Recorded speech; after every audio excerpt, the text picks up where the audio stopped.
The smartest giant in town. George was a giant, the scruffiest giant in town. He always wore the same pair of old brown sandals and the same old patched-up gown. "I wish I wasn't the scruffiest giant in town," he said sadly. But one day George noticed a new shop. It was full of smart clothes, so he bought a smart shirt, a smart pair of trousers, a smart belt, a smart stripy tie, some smart socks with diamonds up the sides, and a pair of smart shiny shoes. "Now I'm the smartest giant in town," he said proudly. George left his old clothes behind in the shop. He was about to go home when he heard a sound. On the pavement stood a giraffe who was sniffling sadly. "What's the matter?" asked George. "It's my neck," said the giraffe. "It's so very long and so very cold. I wish I had a long warm scarf." "Cheer up," said George, and he took off his stripy tie. "It didn't match my socks anyway," he said, as he wound it round and round the giraffe's neck. It made a wonderful scarf. "Thank you," said the giraffe. As George strode towards home, he sang to himself, "My tie's a scarf for a cold giraffe, but look me up and down, I'm the smartest giant in town." George came to a river. On a boat stood a goat who was bleating loudly. "What's the matter?" asked George. "It's my sail," said the goat. "It blew away in a storm. I wish I had a strong new sail for my boat." "Cheer up," said George, and he took off his new white shirt. "It kept coming untucked anyway," he said, as he tied it to the mast of the goat's boat. It made a magnificent sail. "Thank you," said the goat. George strode on singing to himself, "My tie's a scarf for a cold giraffe, my shirt's on a boat as a sail for a goat, but look me up and down, I'm the smartest giant in town." George came to a tiny ruined house. Beside the house stood a white mouse with lots of baby mice. They were all squeaking. "What's the matter?" asked George. "It's our house," squeaked the mother mouse. "It burned down and now we have nowhere to live. I wish we had a nice new house." "Cheer up," said George, and he took off one of his new shiny shoes. "It was giving me blisters anyway," he said, as the mouse and her baby scrambled inside. The shoe made a perfect home for them. "Thank you," they squeaked.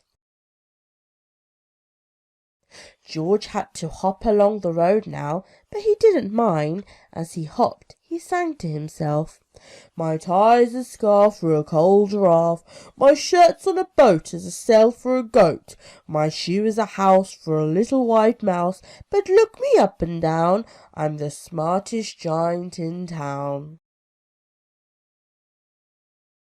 George came to a campsite.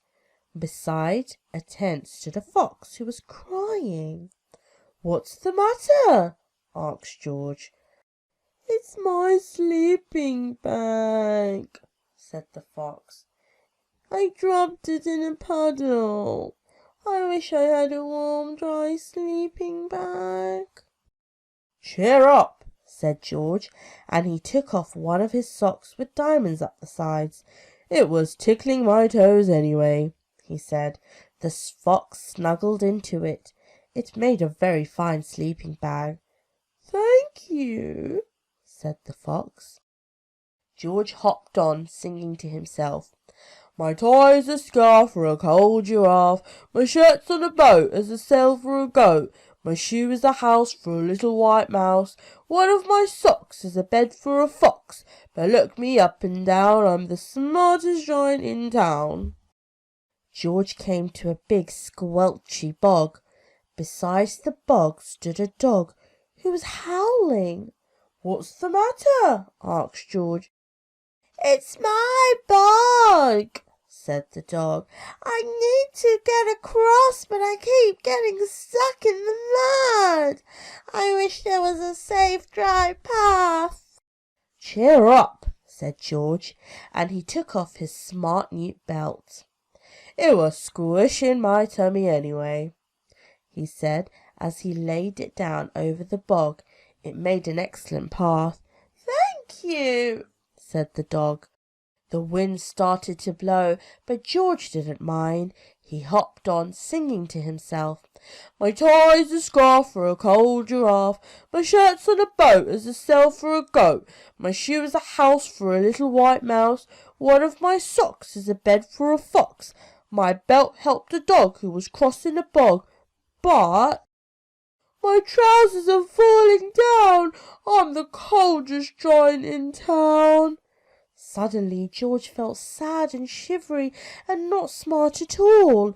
He stood on one foot and thought, I'll have to go back to the shop and buy some more clothes, he decided.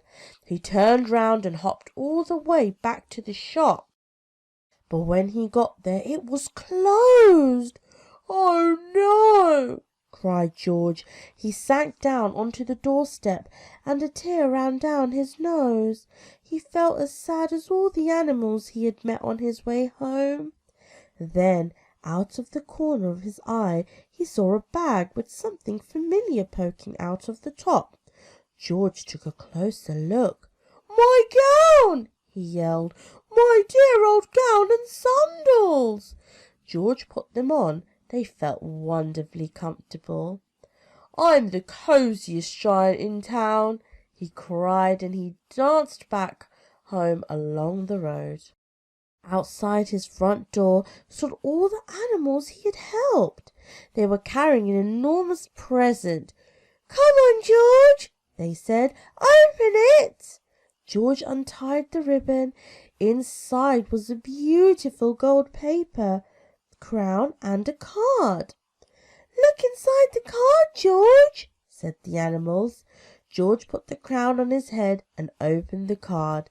Inside it said, Your tie's a scarf for a cold giraffe, your shirt's on a boat as a sail for a goat, your shoe is a house for a little white mouse, one of your socks is a bed for a fox, your belt helped a dog who was crossing a bog, so here's a very fine crown to go with your sandals and gown of the kindest giant in town.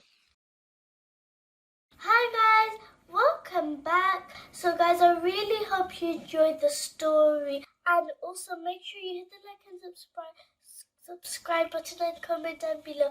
And also the moral of the story is about helping others when they are in need. Pick everyone around this earth and all the people that don't have these things, we have to give them things that we don't use, and also give charity. And this is what this big giant done to all these animals. Bye guys.